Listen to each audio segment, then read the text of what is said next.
What we call a monofloral honey is one with at least 50% of one type of flowers.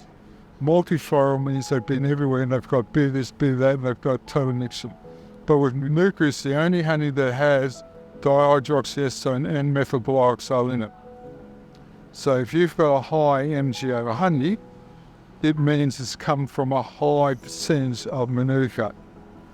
But yeah, 100% Manuka is almost impossible because there's always going to be something else co-flowering. Yeah.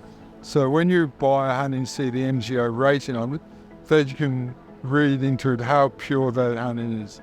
So if it's a low MgO, some supermarkets sell MgO 30. That means it's got a little bit of Manuka. But once it gets up to MgO about 250, 260, that's where it becomes antibacterial strength honey.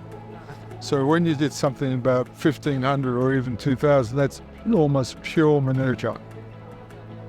And it's been stored appropriately for it to convert the dihydroxyacetone to the methylglyoxal. So that's why we measured both those components in honey. You look at honey being a natural product. Bees forage, where do they go? Wherever they find nectar. You can't typically have a completely, totally one source of nectar unless you're in a totally controlled situation.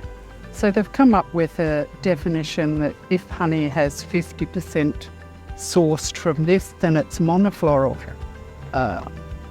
When we look at MgO in our honeys, you can tell that if it's high MgO, then it's sourced its nectar, the bees, when they collect, they've gone off and they've found a lot of leptospermum species that are active. Otherwise, it wouldn't be that. So that would be a monofloral type honey.